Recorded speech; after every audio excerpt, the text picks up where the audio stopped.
What is going on, y'all? Check me out here. I am currently in Austin, Texas. I'm here for an event which I will later reveal, but you can definitely follow me on Instagram to find out what it is, because that's where I'll be posting it. In this video, y'all, what I want to do is talk about what is on my iPhone, because it's been a while since I've done one of these, so we're going to dive into my setup from the exterior onto my lock screen, widgets, and all that good stuff. So here we go.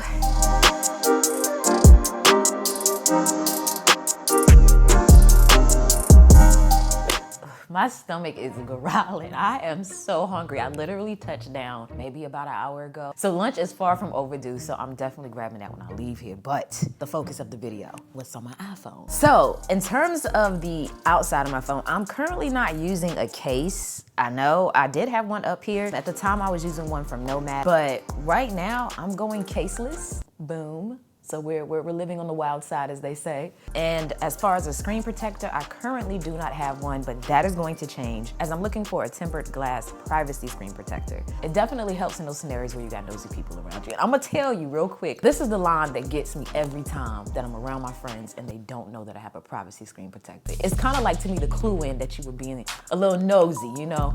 And that's when I'm on my phone and I hear, do you have a privacy screen protector on? Or I hear, are you on your phone? Because what they see is a blank black screen. And to me, that's just, it always makes me chuckle on the inside, because I'm like, yeah, this is a prime scenario where you would have been looking. All right, now in terms of my wallpaper, I pretty much have a basic one right now, but by the time this video launches, I might have changed it up a little bit, because I'm always changing my wallpaper. I'm one of those. I change it probably once every week or 2 weeks, you know? I might have my nieces, or I might have, you know, a nice cool picture or a motivational message, because I personally like to see something on my screen when I look at my phone that's gonna make me smile or make me feel motivated. So something in that vein is gonna be there. But right now, this is what it is. So it's real basic, but it looks clean, you know? I know I have the options for widgets on my lock screen, but truthfully, I don't really utilize them day to day. The widgets to me take away from the lock screen. I would rather see more of my image than the widgets. Like, I don't know, I'm indifferent with them, you know? But that's a whole nother story, and I'm gonna save it for my iPhone 14 Pro review. So make sure you stay tuned for that. Hit the subscribe button and the like button if you've been enjoying this one so far. Only if you feel inclined to. Now, although I constantly am changing my wallpapers and stuff like that, 9 times out of 10, my screen is either dimmed or black, because my phone is like always in do not disturb. I'm constantly switching between focus modes. That's another video though that I wanna do, where I go more into focus modes and how you can set it up to work in your favor, because focus modes are so clutch. All right, now typically I am between 3 different focus modes: do not disturb, and 2 modes in which I created, one which is my work mode and the other one is my me time mode. About 90% of the time, I am in that me time mode. And with that one, I've made it so that none of my notifications come in, except I think like my security system stuff. So outside of that, I don't get any notifications for text, but I do get phone calls. So if you call me, it comes through, and how I see it is if you text me and I don't respond fast enough, if you really need me, you'll call me. Now the way that I set up do not disturb is so that only specific people can get through. And it's kind of like I say those that might need me, those that, my friends and family that might be having like a crisis or going through something, and I want them to be able to reach me. That's when I put it in do not disturb, and they can get through along with all my phone calls. And then there's work mode. With that mode, only things related to work come through. I also have customized my home screen per mode as well, so when I'm in my me mode, it's a real simple setup, which is the mode that I'm in right now. I don't see a lot of different apps and things like that on my home screen, but I don't wanna go too far into my focus modes and stuff like that. I wanna save it for a separate video, because I could definitely, if you could not tell, go off on a whole tangent about that. So let's stay focused right now on the task at hand.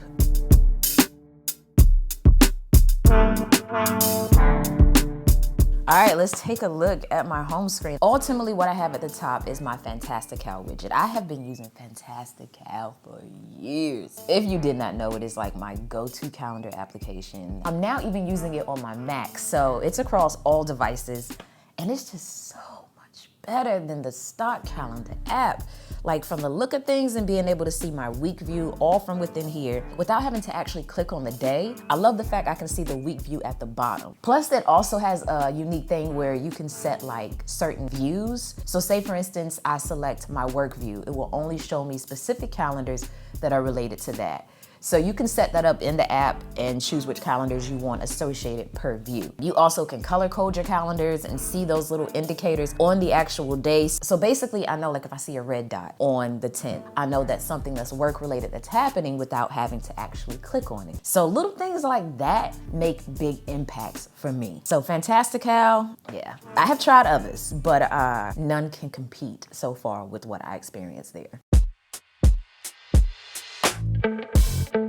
So beneath that, I have my notes application. That's what I use to keep track of things I need to do. It's also where I write my talking points for videos. So I first put them there and then I transfer them to Milanote. And I guess since I brought up Milanote, basically that's the application that I use to communicate with my team as well as organize my business. And the thing that I like about Milanote is that it acts like a big poster board, you know, and you can add columns which can have notes inside of them, and you can share individual boards with people. So I have like a board that I share with Joel, my editor, and we have like all the different videos that we're working on or things that need to be done. It's just like a nice clean collection of information. But Milanote, yeah, I don't see myself steering away from that anytime soon. All right, now next to my notes app, I have my photos app, self-explanatory. Next to that, I have Google Maps. So Google Maps is what I use for navigation. That is my preferred app. Again, I've tried my share. I've tried Apple Maps. I've tried Waze, but I will say with Waze, I like to use that when I want like traffic reports, when I care about, you know, the flow of traffic on the road. That's typically when I tap into that, or when I want to estimate how long it'll take me to get somewhere in the future. But outside of that, I then have a social folder, which is kind of like a dump for all of the apps that I want, but don't want to make a new screen for, but I still want quick access to. I put them in the social folder because the way that I've set up me mode is that it is just one page of applications. No page 2, none of that. Page 1, swipe to the right and access the home manager thing. I forgot what the thing is called where you can see all your apps. But anyway, I access that. So with the social folder here, I have WhatsApp, Telegram. Those are the 2 apps that I use to communicate a lot for business. Then I have Double Take in here, which is something that I'm exploring. I haven't quite dove into that to really speak on it. I also have Filmic Pro. That's an app that I used to use more so in the past that I'm getting back into because I've really been enjoying filming with my iPhone. Then I have ProCam, which is like Filmic Pro. Then I have my GoPro app, which allows me to look at videos that I've shot on my GoPro, as well as back them up so that they're nice and secure here. I also have Insta360, as I have recently picked up the Insta360 X3, and that's the companion app for it. But as I test it out, you know, of course, I'll give you my thoughts. But outside of that folder, I have my messages, self-explanatory, and Amazon. Your girl likes to shop heavy on Amazon. It needs to be by the thumb, you know, closer than messages even, because that's how we operate. I'm always on Amazon. And then next to that, I have Spark Camera. So I like using Spark Camera for like vlogs or reels that I want to post on IG. The cool thing about it is that it lets you create these stories or projects, so to speak, and you can record from within the application, and it lets you then go back in and trim the clips after you film it. With something like the camera app, you take your videos and then you got to put it into an editing program, whereas Spark Camera is your editing program and recorder in one. So it's really nice and easy to grab footage and then just trim it down to what you need. You can speed it up, you can add text, you can add music. So simple, but yet so useful. And then down at the bottom, if you don't know, your girl is a big, heavy music lover. Like, I'm constantly listening to music. It's always playing in the background at my house. I have some headphones in and listening. Like, music is like a piece of my soul. You know, it's core. I have Spotify and Apple Music. I use both.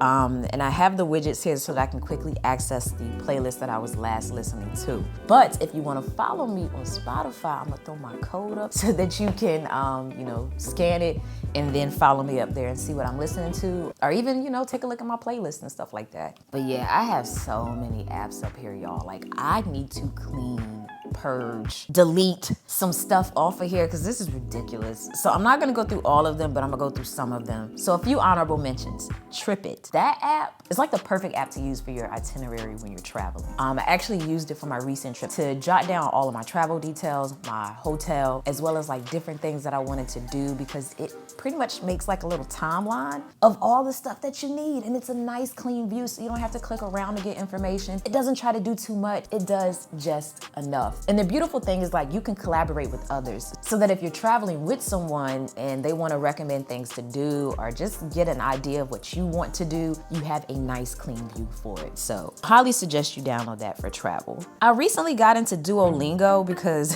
when I was traveling to Paris, I wanted to learn a little bit of French, but I like the way that it lays things out when it comes to learning a new language. Like it pretty much lays it out so that you can choose how much time you want to dedicate to learning. Then I have my social folder, which has all of my social media apps. So if you're curious what platforms I'm on, I am on Twitter, Instagram, TikTok, YouTube, and Facebook.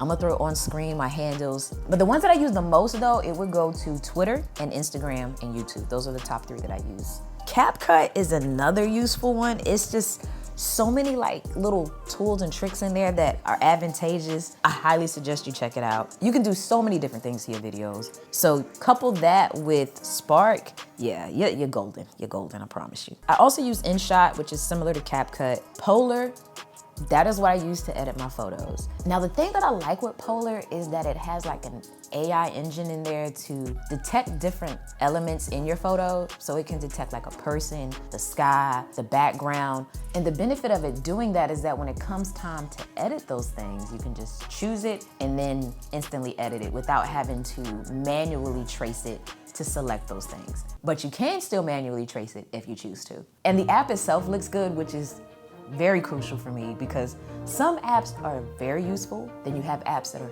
too useful because they try to do too much. And then you have apps that are great, but not intuitive. Polar, however, does just enough, has a clean design, and it is intuitive, or more intuitive than not. Like you can find your way. I highly recommend Polar, especially if you are one of those that have tried Lightroom and it might have been a little bit over your head or too much, check out Polar. Okay, now jumping into my utilities folder, an app in here that I highly suggest you check out is Deliveries. That is what I use to track my online purchases and then making it safely to me, or not just online purchases, just items being shipped to me, period. All you have to do is add the tracking information and it will give you updates of it getting to its destination. And I love, love, love, love the fact that it shows on the map where it is at and how it's making its way to you. So another app, I think it's a paid app, but it's totally worth it. Now jumping into my productivity folder, 1Password, that is where I store all of my passwords. Highly recommend you check it out. You can create different vaults so that you can have basically a vault that has all of your passwords that you don't want to share, or